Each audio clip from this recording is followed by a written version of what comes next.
Hello and welcome to Rescue, Sheppard Ministries. In this video, we'll look at the plowing stage of deliverance counseling.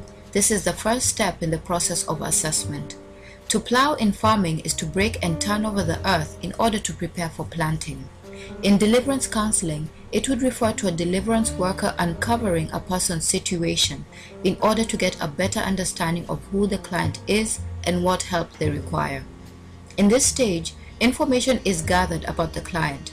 It is then stored and organized by the deliverance counselor, who develops a treatment plan for the client. This is important for the deliverance worker as they learn about the client. They also determine the most important spiritual truths that they need to give this person. They verify if the person has demons that need to be cast out, also the person's salvation, to see if they're born again or have a false conversion. For example, if the client has major issues of doubt and unbelief, the deliverance worker must assess whether the demons can be cast out prior to the building up of the person's faith.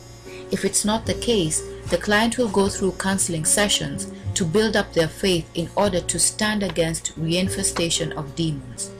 Assessment is done in 3 stages. The first one is to investigate. The counselor must help the client unravel confusion in their beliefs. They unfold mysteries that the client is not able to see for themselves. They also find repetitive themes in the person's life that could be strongholds that need to be dealt with.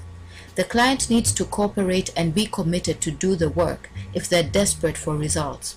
Being secretive or hostile to the counselor will not help the client in getting any closer to attaining freedom. One of the most effective tools used is the Deliverance Assessment form, which is a questionnaire that looks at the person's psychosocial behavior. It helps uncover root causes for demonic doorways. The form has a wide range of questions, from religious beliefs to the personality to the person's upbringing.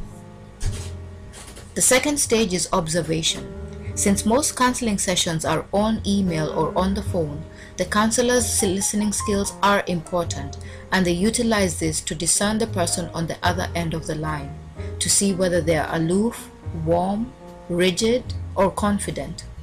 As a counselor listens, they form an impression, and the goal is to pay a balanced interest to every detail. Every form of observation is important. The Holy Spirit is important as he helps the born-again counselor in the assessment and interpretation, which is the third stage. The counselor also uses their reasoning capabilities and reveals the interpretation to the client, which could be partially correct. The client can test the interpretation and qualify it, thus look at the next step towards a solution, or dismiss the interpretation and continue looking at other root causes.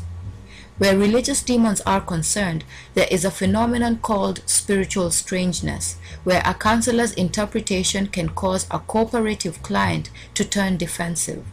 This should serve as a clue to the counselor and the client that probably an important issue has been touched on, and the client can use it as an opportunity to learn more about themselves and their situation to know what caused the reaction.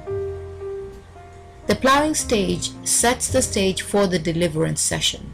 In most cases, clients find out that they do not have demons in them, or the demons leave as the person continues to embrace truth. After the deception is cleared, a person is ready to receive and stand in truth. If you want to schedule a counseling session, call Rescue today at 518-477-5759. You can email rescueonfb@icloud.com.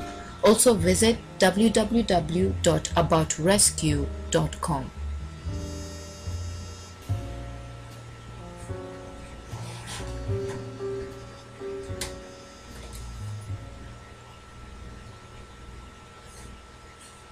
Created using Powtoon.